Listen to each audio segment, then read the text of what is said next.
प्रेमियों को आशीर्वचन दें, यही हमारे गुरुदेव से मेरी कामना है।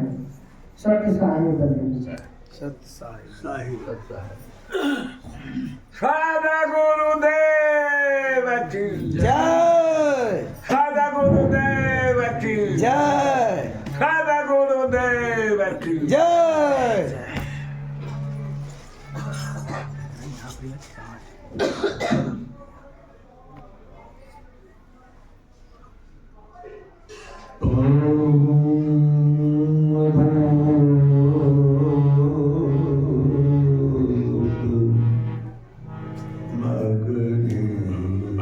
कीजिएगा लाइव अमृतम जुगे जुगे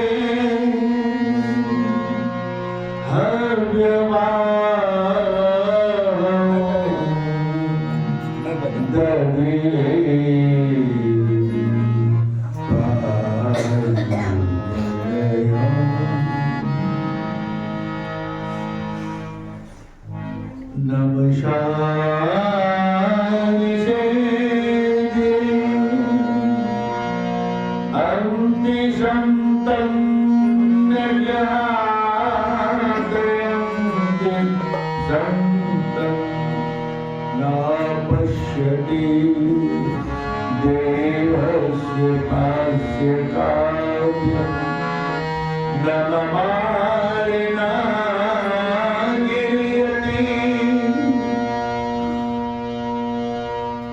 वेदादि तत्त्वं पठिनं निज भाष्याय सम्यग्दवाय बचना विषयांशरूपं सर्वं चरणं शरणं कबीर नित्यं नमामि नवता भवमुक्तिहेतु मूल ध्यानं गुरुमूर्ति पूजा मूलं गुरुपदं मंत्रमूलं गुरुर्वाक्यं मोक्षमूलं गुरुकृपा।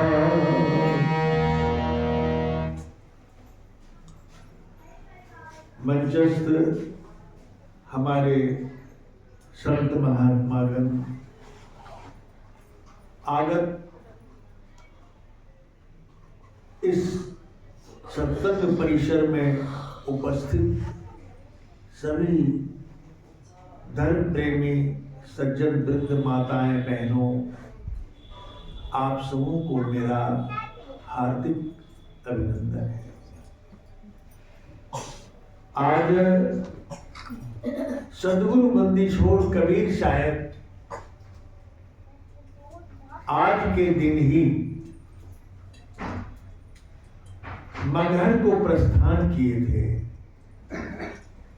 इसलिए प्रस्थान किए थे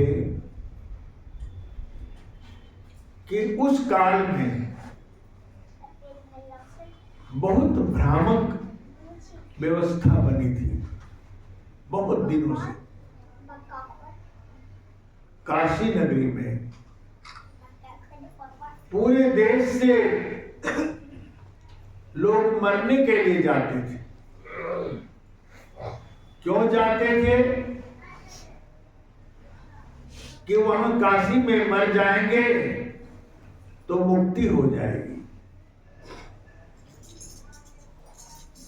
ऐसा भ्रामक परंपरा चला दिया था लोगों ने। धीरे धीरे वह समस्या इतनी गर्हित हो गई, वहां के पंडित जनों ने वह एक व्यवस्था लगाई। मरने वाले जो यहाँ आते हैं उनके मृत्यु का व्यवस्था उन्होंने किया। पैसे खर्च करके वहां जाते थे, वहां के जो लोग थे उनको पैसे देते थे, जो नियुक्ति की थी उन्हें, तो वहां मशीन बना लिया और मशीन में उसको लिटा करके उसकी हत्या कर दी जाती है। ऐसी प्रथा चली थी उस समय। तो कबीर साहब ने इस व्यवस्था का पुरजोर विरोध किया। जो काशी तन तजे कबीरा, तो राम ही कौन नहीं हो रहा। अगर काशी में मरने से सारी जिंदगी लोग पाप कर्म करते हैं, बेईमानी शैतानी करते हैं, झूठ बोलते हैं और काशी में जाकर के अंत समय मर जाने पर मुक्ति हो जाएगी, इन भ्रम को तोड़ने के लिए साहब ने ये शब्द कहा था कि जो काशी तन तजे कबीरा, तो राम ही कौन नहीं हो रहा। अगर काशी में मरने से मुक्ति हो जाती है तो राम का निहोरा करने की क्या हो सकता है। तो कबीर साहब ने, जो पंडित लोग वहां कबीर साहब से विरोध करते थे, चलते थे, उनके सामने कबीर साहब ने कहा कि मैं तो मगहर में जाके मरूंगा, इस तुम्हारे काशी में मरना नहीं है, क्योंकि काशी में मरने से तुम मुक्ति कहते हो, तो मैं मगहर में जाके मरूंगा। मगहर उस काल में बदनाम जगह हो गया था। उस जगह को कबीर साहब ने पवित्र कर दिया, ऐसा करके। मगहर का अर्थ होता है मार्ग हर, मार्ग में अपहरण हो जाता था। इतनी भीषण अकाल पड़ी थी कि वह धीरे धीरे ऐसा स्थान हो गया था, निर्जन स्थान, जहां पर लोग लुटेरे लोग लूट लेते थे। तो मार्गहर से मगहर हो गया। तो साहब ने कहा कि जब आत्मा पवित्र हो तो कहीं भी वह मृत्यु को प्राप्त हो तो वह पवित्र आत्मा मुक्त हो जाती। तो साहब वहां गए तो हजारों हजार की भीड़ उनके पीछे गई और वहां सत्संग शुरू हुआ। और साहब उस समय उस मगहर में लोगों को सत्संग सुनाने लगे। जब साहब गए तो साहब के शिष्य थे काशी नरेश वीर सिंह बघेला। नरेश भी गए, वहां के राजा बिजली खान पैठान थे, उस क्षेत्र के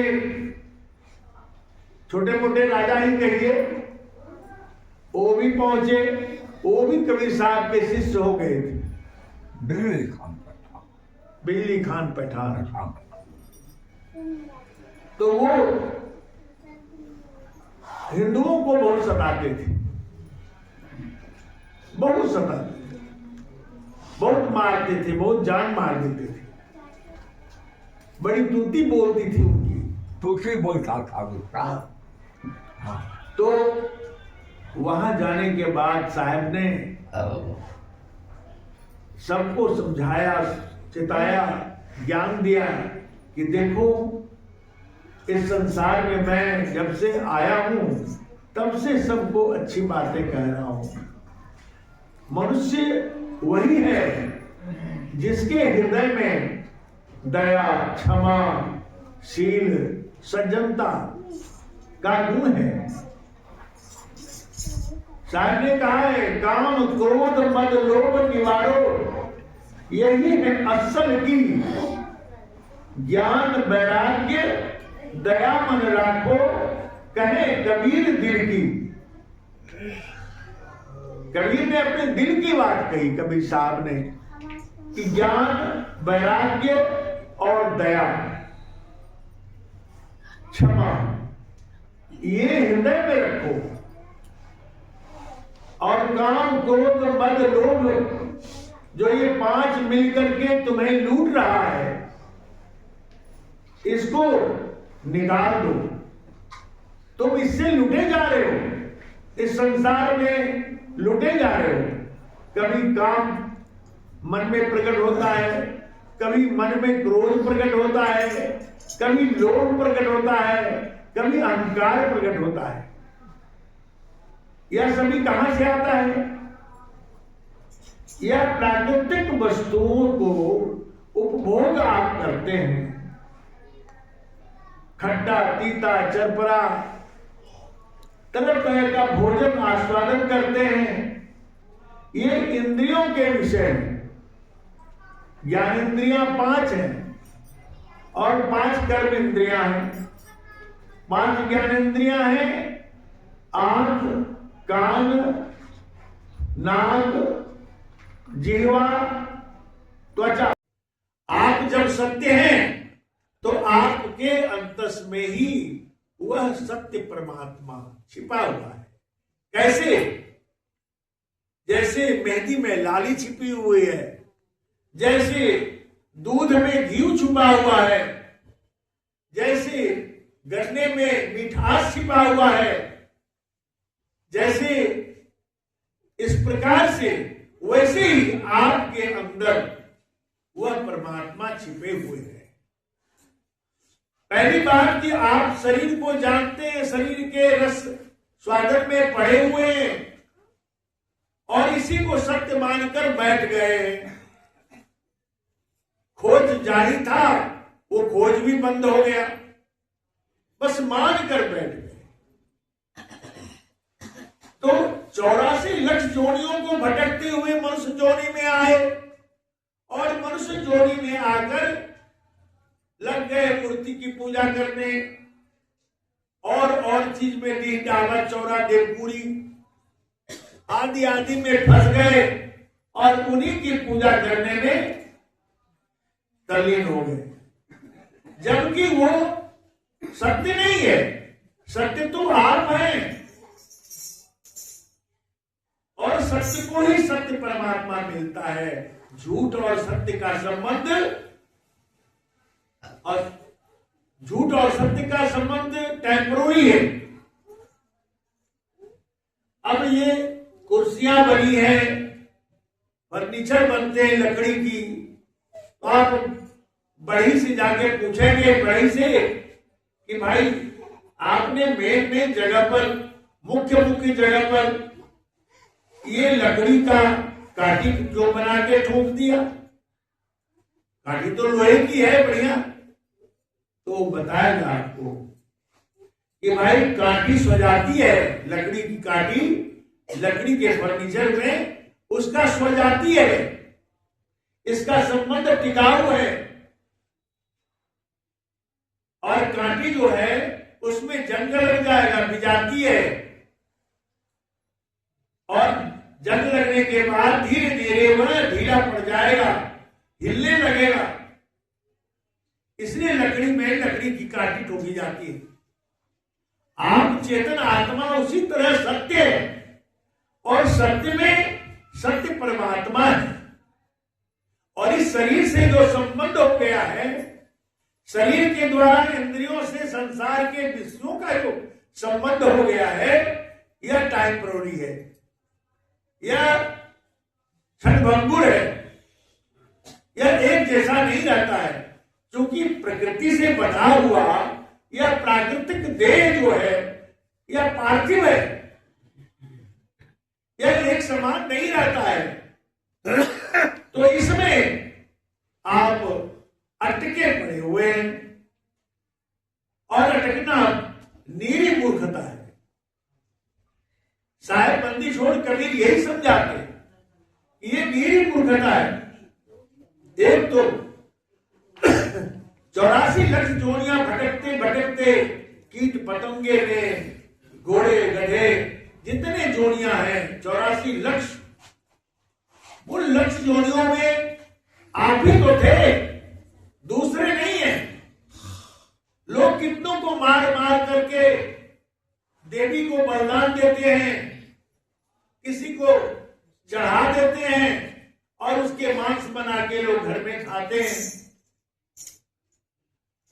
वो कितना मूर्ख है, कितना अज्ञानी है, वो कुछ नहीं जानता, अपने जीवन का कोई रहस्य नहीं जानता, इसलिए वो ऐसे कुकर्म कर रहे हैं।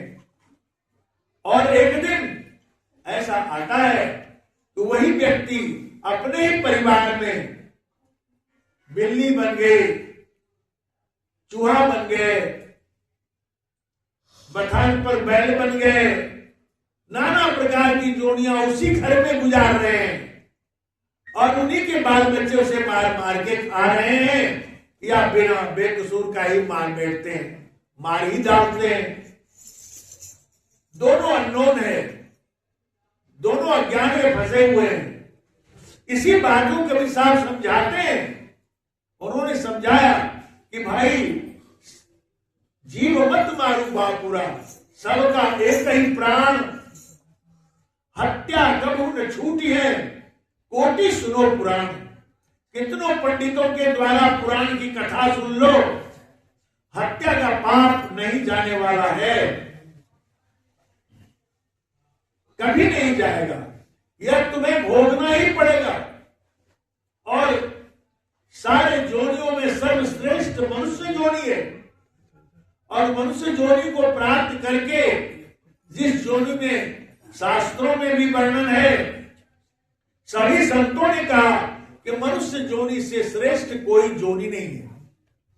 जिन देवताओं के पीछे 33 करोड़ देवताओं के पीछे मनुष्य होकर लगे हुए हैं, वह सारे देवता मनुष्य के जोनी से नीचे है। आप श्रेष्ठ होकर आप में सर्वगुण की संपन्नता होने के बाद भी आप नीचे की ओर देख रहे हैं, तो नीचे चले जाएंगे, फिर ऊपर तो जा नहीं सकते। ऊपर अगर जाना चाहेंगे तो मनुष्य से श्रेष्ठ संत होते हैं, मनुष्यों में श्रेष्ठ संत होते हैं। और संत वो होते हैं, संत उसे कहते हैं जो शांति को प्राप्त कर जाते हैं। संत के हृदय में काम क्रोध लोभ मोह अहंकार नहीं होता है, ये सब समाप्त हो जाते हैं। जब काम क्रोध मद लोभ मोह खत्म हो गया तो फिर उसे किसी बात की चिंता नहीं, किसी बात का शोक नहीं, कोई फ्रस्ट्रेशन नहीं, कोई टेंशन नहीं, वह तो शांत मूर्ति हो गए, अत्यंत पूजनीय हो जाते हैं। इसलिए साहब ने कहा कि हे मानव, आप जगो उठो और अपनी ओर लौट चलो, अपनी ओर लौट चलो। तुम संसार की ओर देखते हो और संसार की तरफ दौड़ लगा रहे हो। उसी तरह जैसे कोई बालक सूर्य उदय होते ही सूर्य के सामने खड़े होकर पीछे पलट जाता है, तो अबोधपन के कारण ही वह अपनी ही छाया को देखकर अपनी छाया को पकड़ने दौड़ता है। दौड़ते दौड़ते थक जाता है, पर छाया को कोई पकड़ सकता है? कतई नहीं। उसी तरह से संसार के अबोध मानव छाया माया एक सी होने के कारण माया की तरफ दौड़ रहा है। अब जब माया की ओर दौड़ रहे हैं तो माया आपसे भाग रही है, आप दौड़ते जा रहे हैं, पीछा कर रहे हैं। और जब सूर्य की तरफ दौड़ जाता है बालक, तो वह छाया पीछे पड़ जाती है, वह छाया पीछे पड़ जाती है और आप सूर्य के सम्मुख होने से प्रकाश से आह्लादित हो जाते हैं। तो साहब कहते हैं कि भाई प्रकाश की ओर चलो, अंधकार की ओर ना जाओ। प्रकाश की ओर चलोगे तो अंतस की यात्रा होगी और अंतस की यात्रा करते करते अपने आप में लौट पाओगे। जब अपने आप में लौट पाओगे तो आपको अपने आत्म स्वरूप में ही वह परमात्मा का आनंद दिखेगा, परमात्मा का आनंद की अनुभूति होगी। वैसे जैसे फूल में सुगंध है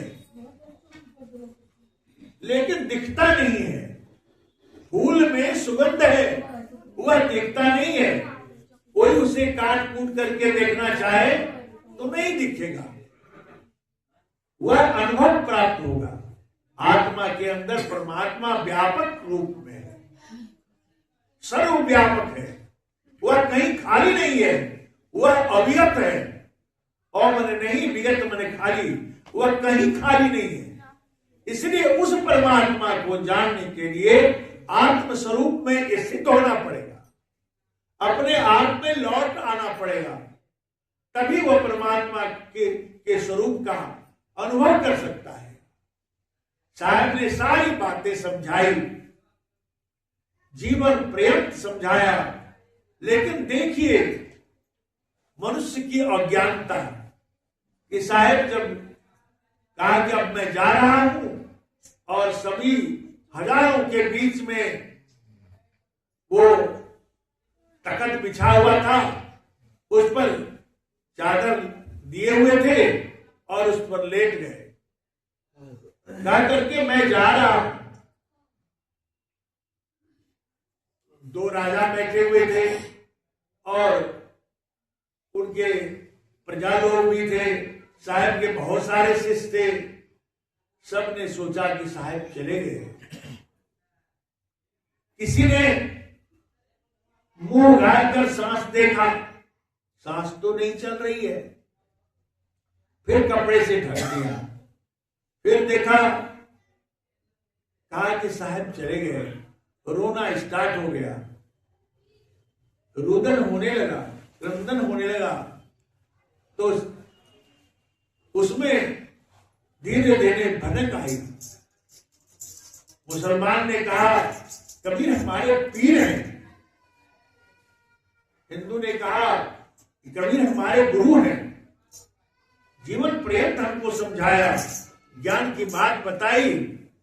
और ऐसा करके धीरे धीरे लोगों में एक बांटने की बात आ गई, लोगों में भटभनाहट हो रही थी बांटने की।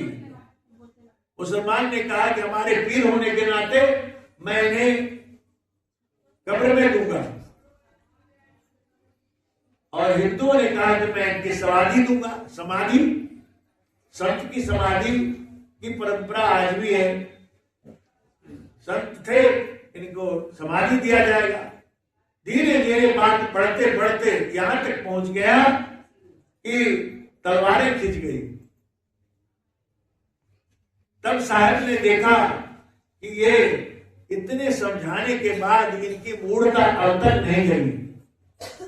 तो साहब ने आकाशवाणी की, एक शब्द हुआ, खोलो पर्दा है नहीं मुर्दा, युद्ध अवस्था तेने कर डाली। पर्दा खोलकर देखने के लिए कहा कि देखो मुर्दा नहीं है। जब पर्दा खोला गया तो केवल मनुष्य की आकृति में केवल फूल ही पाया उसमें, जैसे फूल का मनुष्य का आकृति बना दिया गया हो, ऊपर से चादर डाल दिया गया हो, वैसा ही स्थिति पाया। अब तो वीर सिंह बघेला भी थे, काशी नरेश, बिजली खान पठान भी थे उस समय, सिर पर हाथ रख करके रोने लगे खबक करके। अब तो साहब चले गए, अंत में क्या किया जाए? तो ऊपर का चादर मुसलमानों ने ले लिया और आधा फूल ले लिया, आधा फूल हिंदू ने ले लिया, वीर सिंह बघेला ने, और उसे नीचे का चादर ले लिए। इन्होंने भी समाधि दी और उन्होंने भी कब्र दिया, कब्र में दफनाने के लिए। और वैसा करने के बाद वहां अभी भी बना हुआ है मगहर में, मगहर में हम जाते हैं और मगहर में देखा इस समाधि और मजार दोनों बना हुआ है और मस्जिद की तरह आकृति बना हुआ है, एक तरफ मंदिर की आकृति में बना हुआ है। बीच में मायावती आई, बीच में दीवार बन गया था, ना हिंदू हमारी तरफ आए ना मुसलमान आए हमारी तरफ। तो मायावती ने उन्हें जो है धीरे धीरे दीवार को तुड़वा करके रास्ता बना दिया, दोनों दूसरी तरफ जा सकते हैं। तो एवं प्रकार से सत्य सदा समझाते रहे सत्यवाद को, लेकिन ये संसार झूठ और सत्य से बना है। लोग झूठ की ओर दौड़ते हैं। तो सत्य वचन, सत्य कबीर सत्य है वक्ता, कबीर सत्य थे और सत्य वक्तव्य दिया। जो कबीर साहब के सत्य ज्ञान की ओर दौड़ते हैं, चलते हैं, उनका जीवन धन्य हो जाता है। इसलिए मैं ये कह रहा हूं कि भाई एक शब्द मैं सुना रहा हूं, थोड़ा साथ देंगे। जिन सदगुरु की हम बात कर रहे हैं, उन सदगुरु की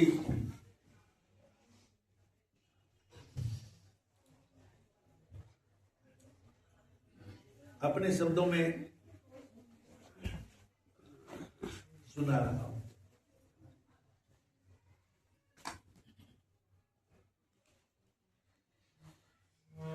ऐसे सदगुरु चारों युग में आते हैं, चार नामों से।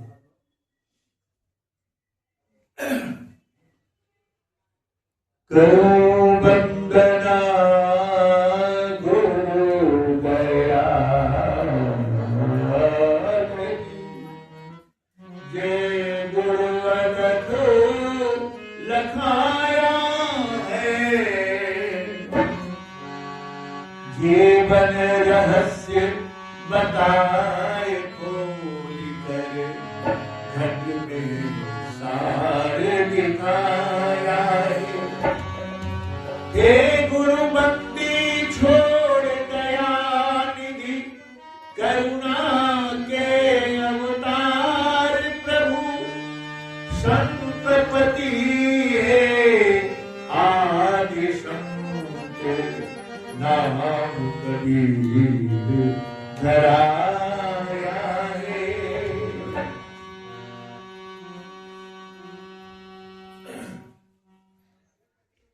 उनकी याद में, उनकी भक्ति में एक शब्द जो रचना की है उसे सुनाता हूं। साथ सब लोग देंगे, पीछे के लाइन को दोहराएंगे।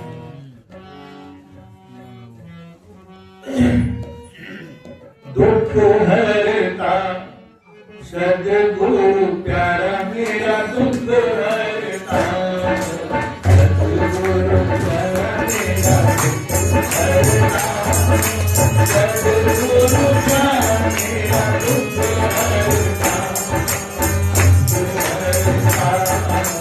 दुख हरता सद्गुरु प्यारा, मेरा दुख हरता। चरण में जो लिखता है, चरण में जो लिखता है, प्रभु भक्ति तेरे मैं दुख हरता, सद्गुरु प्यारा, मेरा दुख हरता, दुख हरता, दुख हरता, सद्गुरु प्यारा, मेरा दुख हरता। दुखी तो रात सारे जग के जग के जग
अद्भुत लीला गुरु जी दिखाएंगे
सदगुरु ही संसार में दुख हरण कर लेते हैं और किसी के बस में नहीं है।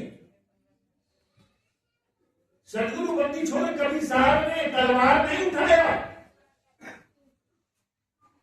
धनुष नहीं उठाया, किसी को मारा नहीं, पर कबीर साहब को मारने के लिए 52 प्रकार की कसनी दी गई, मौत की सजा दी गई, यह मर जाए। एक तरफ हिंदू का पाखंड, ब्राह्मणों का पाखंड, पंडितों का पाखंड, और दूसरी तरफ मौलवियों का, मुल्लों का जुल्म, दोनों चरम सीमा पर था। ऐसे कली काल में साहेब प्रकट हुए, और वो भी काशी में, जहां इनका डंका बजता था।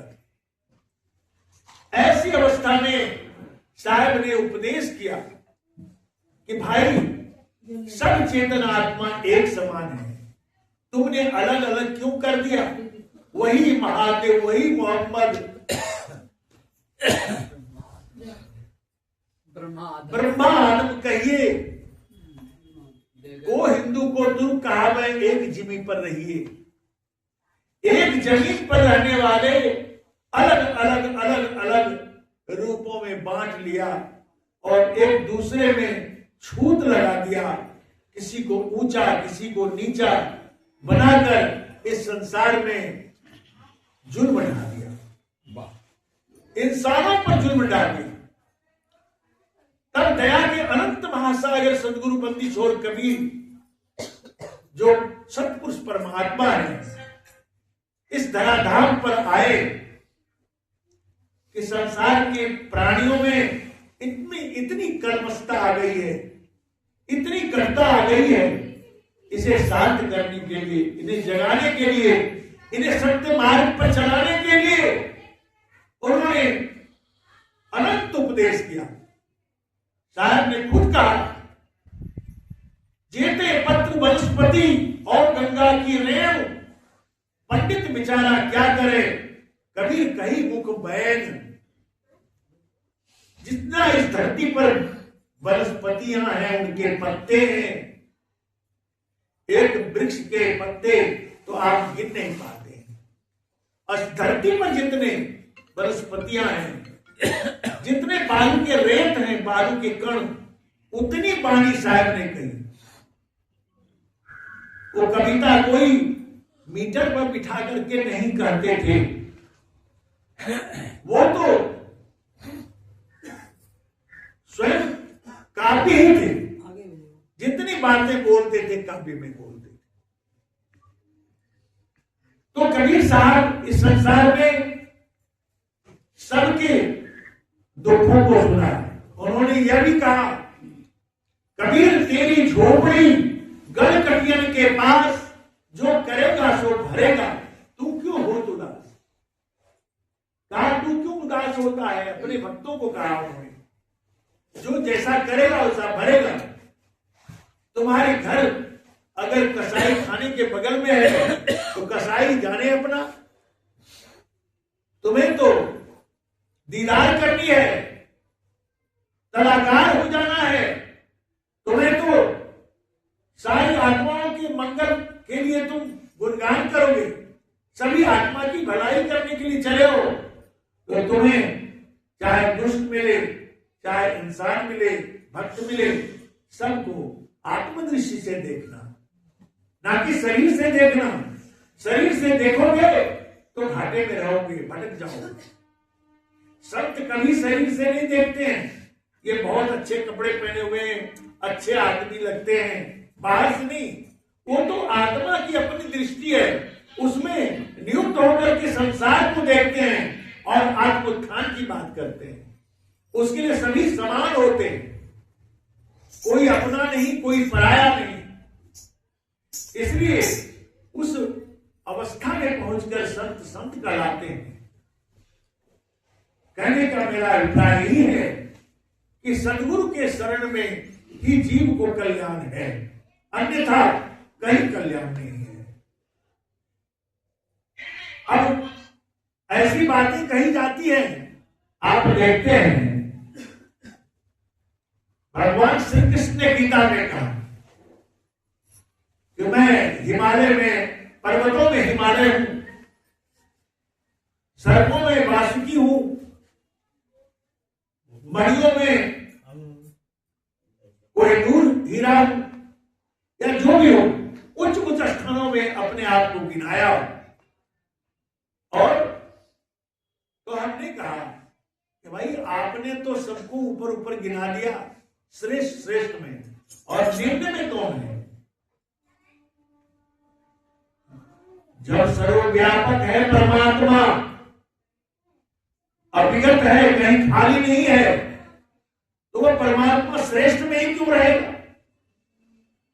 सोने में है तो निष्ठा में भी है, हर जगह है, सब जगह। और उसको मंदिरों में बंद करके ताला लगा कर रखने की चीज नहीं है, वो तो आपके ही अंदर जगमगा रहे हैं, प्रकाश कर रहे हैं। उसी की प्रकाश में आपका मन, इंद्रियां, बुद्धि, चित्त, अहंकार सभी प्रकृति का आस्वादन कर रहे हैं, प्रकृति का रस ले रहे हैं और हुंकार रहे हैं कि हमसे बड़ा कोई नहीं है। साथ कहते भाई तुम्हारे अंदर ही घट घट मेरे साइया, सोनी सेज न कोई, बलिहारी व घट की जागत प्रकट हुई। साहब ने बलिहारी दिया है, जिसके घट में प्रभु प्रकट हो गए उसकी बलिहारी। वैसे तो सबके घट में वो है विराजमान, प्रकट नहीं हुए, गुप्त है। उसको प्रकट करने के लिए गुरु की आवश्यकता है, उनको देखने के लिए गुरु की आवश्यकता है। गुजरे के बाजार में आप हीरा लेके बैठ जाएं और कहें कि प्रभु की भाई मेरा हीरा हीरा है, वहां तो पत्थर का करके मार खा जाएंगे।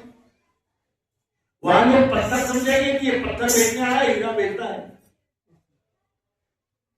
हीरा बेचने के लिए उसकी व्यवस्था होती है, अच्छे लोगों में हीरा बेचा जाता है। तो हीरा को पहचान करने वाला जौहरी होता है, पारखी होता है, परखने के लिए। बोले हीरा हेराइल कचरे में, कहां हीरा हेरा गया? पानी में, पथरे में, कहां? तो हीरा हेरा गया है। हीरा क्या है? आत्मज्ञान। आत्मज्ञान रूपी हीरा हेरा गया है, खो गया है, उसी को ढूंढना है, कहीं नहीं मिलेगा। वह जब भी मिलेगा तो आपके उर्मे ही मिलेगा। सारी इंद्रियों से आप अपनी चेतना को गुरु के मार्गदर्शन में, गुरु के लक्ष्य में बंधकर जब अपनी चेतना को समेट कर आत्मभूमि पर स्थिर होंगे, तब जाकर के गुरु बताएंगे करोड़ दीदार पहल में प्यारा है। दीदार करना हो तो तुम अपने इस काया रूपी महल के अंदर जो तुम बैठे हो, तुम खुद में देख लो युवा परमात्मा कैसा है। बाहर तो केवल बनावटी चीजें हैं, बनावटी चीजें ही हैं। बनावटी चीजों में आस्था लगाने से बनावटी बनकर रह जाएंगे। इसलिए सत्य की आवश्यकता है, गुरु की आवश्यकता है, जिसने उस हीरा को पाया है। ऐसे संत जौहरी को खोजना पड़ेगा और उसको परीक्षा लेना पड़ेगा। ये कैसे हैं? जब परीक्षा लेकर के एक बार परीक्षा ली जाती है और परीक्षा लेकर के पास हो गया परीक्षा में तो नतमस्तक हो जाए, चाहे जहां जो गुरु करें, लेकिन बिना परखे गुरु ना करें। अगर गुरु बिना परखे करते हैं तो धोखे में रहेंगे, फिर 84 लाख योनि में जाने से कोई नहीं बचा सकता। इसलिए गुरु की आवश्यकता है। गुरु बिन होय कि ज्ञान, ज्ञान के होय वैराग्य बिनु। गुरु बिना ज्ञान का नहीं। गुरु का अर्थ ही ज्ञान है। गुरु नाम है ज्ञान का। शिष्य सीख ले सोए, ज्ञान मर्याद जाने बिना गुरु और शिष्य ना होए। ज्ञान की मर्यादा जाने बिना ना गुरु रहता है ना शिष्य रहता है। इसलिए इसमें इतना जरूर ख्याल करना चाहिए कि हमें जो है गुरु ज्ञान में रहना है और गुरु को खोजकर समेत पानी होकर के मार्गदर्शन प्राप्त करके और अपने आप में लौट चलना है, स्थिर होना है। यह भी क्षणभंगुर, शरीर भी क्षणभंगुर, संसार भी क्षणभंगुर आज दिया गया है, कल छीन लिया गया। यज्ञ नाम की वायु प्रवेश करा करके और आपके अंदर से आत्मा को जब नाम वायु से पकड़ के खींच लिया जाए, उस समय बहुत पीड़ा होती है। बार बार जन्मना, बार बार मरना, यह तो बहुत दुख की बात है। इससे बड़ा दुख संसार में कोई नहीं है। बार बार मरने और बार बार जन्मने में हजारों बिच्छू के दम के समान पीड़ा होती है, जन्मने में भी और मरने में भी। भले यही बात है कि विषयांतर हो जाने के कारण भूल जाता है, हर पीड़ा को भूल जाते हैं। ऐसे भी संसार में आपको आज पेट में दर्द है, दवाई खाई ठीक हो गया तो कल परसों तक में भूल जाते हैं, वह दर्द याद नहीं रहता है। अगर दर्द याद रहे तो उस समय कहते हैं हे प्रभु बचा लो हमको, दुख दूर करो, तरह तरह की तड़पते हुए बात बोलते हैं और फिर भूल जाते हैं। इतने भूले जन्म जन्मांतर से भूलते ही आ रहे हैं और ये भूल जो है यह आपका मन आपको देता है। मन ही है जो कि भूल में फंसाता है। उसका सबसे बड़ा षड्यंत्र है भूल जाना, भुलावा में दे देना। तो हर प्राणी भुलावे में भूलते रहते हैं और यह नहीं जानते हैं कि हमारे अंदर परमात्मा छिपे हुए हैं और उसी को मैं ढूंढ लूं, उनसे मिल लूं, सारे दुख विडंबना दूर हो जाएंगे। गुरु यही करते हैं। सत्संग में लोग आते हैं, अब उनके मन में यह आ जाता है हमारा यह बीमारी ठीक हो जाए, हमारा यह दुख दूर हो जाए, हमारा जो है नौकरी लग जाए। कई कई कल्पनाओं को लेकर के कल्पना गढ़ते रहते हैं और क्योंकि अंधकार में है वो जानते नहीं कि कितने जन्मों से यह चक्कर लग रहा है, किस कर्मों का यह परिणाम हो रहा है, किस कर्म के कारण यह भोग भोगना पड़ रहा है, यह नहीं जानता। बस केवल कामना उत्पन्न करता है। तथे निष्कामी परम सुख पावे। कहते जो निष्काम है व्यक्ति, उसको कोई कामना नहीं है, बस प्रभु की भक्ति चाहिए तो वो परम सुख को प्राप्त करता है। और जिसकी कामनाएं लगी हुई है वो तो इस संसार में कभी सुखी नहीं रह सकता। कामना ही दुख का कारण है, इच्छा दुख का रूप है। हे मति मंद गंवार, खोजो सदगुरु शरण में मिले खुलत द्वार। इच्छा ही दुख का रूप है। और शायद कहते हैं जाको कुछ नहीं चाहिए सो साहू का साथ। जिसको कुछ नहीं चाहिए वह साहू का साथ। इसलिए हमें इस संसार में केवल आत्मज्ञान चाहिए। आत्मज्ञान में प्रभु की प्राप्ति होनी चाहिए। प्रभु का अर्थ क्या होता है? रामकृष्ण की मूर्तियां बना दी, वो प्रभु नहीं हो गए। प्रभु का अर्थ है पराजोर भू, प्रभु। परा में हुआ चेतन श्रेष्ठ, अभू का अर्थ हुआ भूमि स्थान। वह स्थान हमें चाहिए जो चेतन स्थान है। यह जड़ लोग है, जड़ मृत्यु लोग, जड़ लोग है। यहाँ का सत्य मृत्यु है और वहां मृत्यु नहीं होती, वहां काल नहीं समाता। चेतन लोक में जब चेतना पहुंच जाती है तो मृत्यु रूप में दुख फिर है ही नहीं। इसलिए उस प्रभु की प्राप्ति चाहिए, अन्य संसार का कुछ नहीं चाहिए। ऐसा लक्ष्य बना करके जो सदगुरु शरण में आते हैं तत्क्षण ही वो प्रभु की प्राप्ति कर लेते, तत्क्षण ही उनको शांति मिल जाती है, उनका जीवन धन्य हो जाता है। इसलिए मैं हाथ जोड़कर आप लोगों से निवेदन करूंगा कि आप सभी भी इस बात को विचार करेंगे।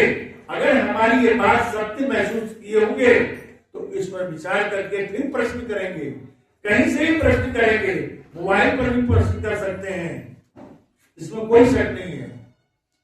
मैं आगे फिर चर्चा करूंगा क्योंकि अब जो है 2 बजने में 3 मिनट बाकी है। अब हम लोग आरती करनी चाहिए, शांति पाठ, उसके बाद भोजन प्रसाद बना हुआ है भंडारी का। भोजन प्रसाद सभी लोग पाएंगे और पा करके फिर अपने अपने घर को जाएंगे। जितना ही करके पानी को सत्य साहेब बंदगी सत्य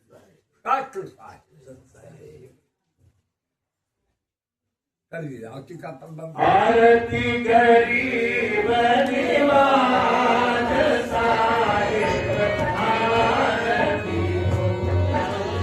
आरती गरीब दयाल साहिब, आरती गरीब निवाज साहिब, आरती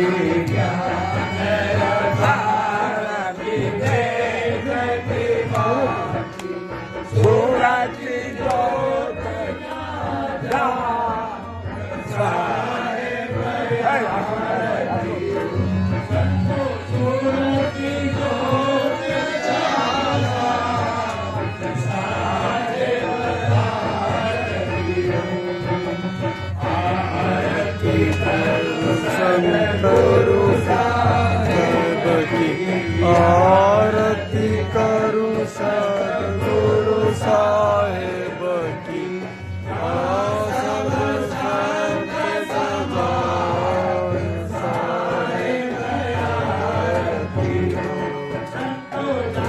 सब संत समान साहेब आरती हो।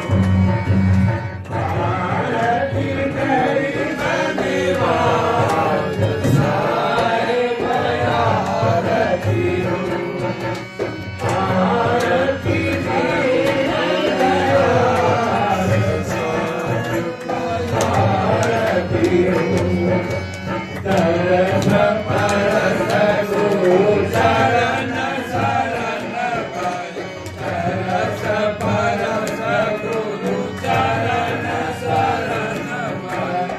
टूटी गयो संसार साहेब आरती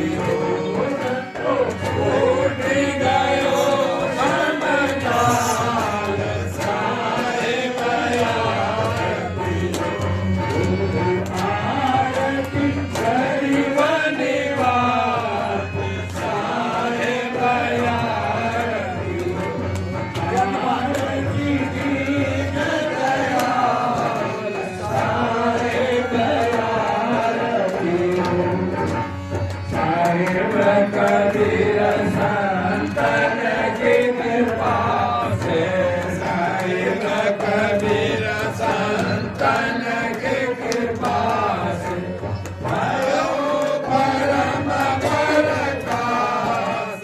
साहिब यार दियो भयो परम प्रकाश। साहिब यार दियो गरीब दयाल। साहिब यार दियो आरती गरीब दयाल।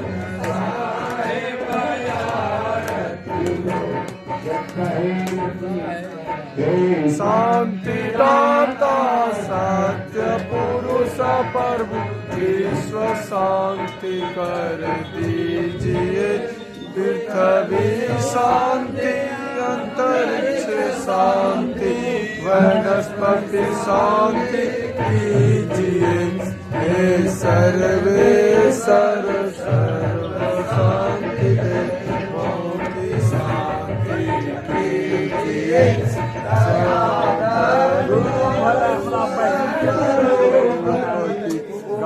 शांति कर दीजिए। त्याग विराग उदासीनता सद्भाव की शांति दीजिए।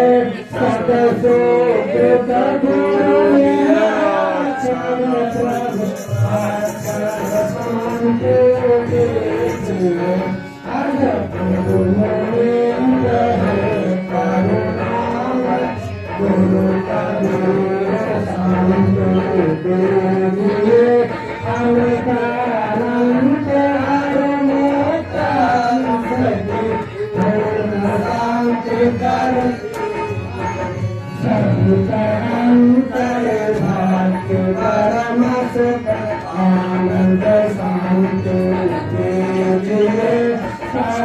शांति वसुधैव कुटुम्बकी मंगल शांति कीजिए। सर्वजन हिताय सर्वजन सुखाय नित्यानंद शांति कीजिए। शांति शांति में विश्व बंधु पूर्ण शांति कर दीजिए। हे शांति दाता सत्य पुरुष प्रभु विश्व शांति कर दीजिए। विश्व शांति कर दीजिए। विश्वानि देव सवितर भूतानि पराशुर यद भद्रं तन्मयासु।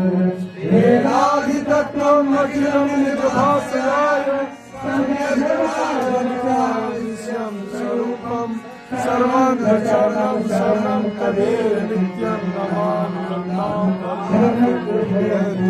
सर्वे भवन्तु सुखिनः सर्वे सन्तु निरामया सर्वे भद्राणि पश्यन्तु मा कश्चित् दुर्भाग् भवेत्। प्रवेति गणामनुच्छेदसाम् उदारचरितानां तव सुदैव कुटुम्बकम्। सर्वजनिताय सर्वजन सुखाय सर्वजनिताय सर्वजन सुखाय सर्वजनिताय सर्वजन सुखाय। सत्यनाम सत्साय बंदी छोड़ दया सागर शांति हो शांति हो शांति हो।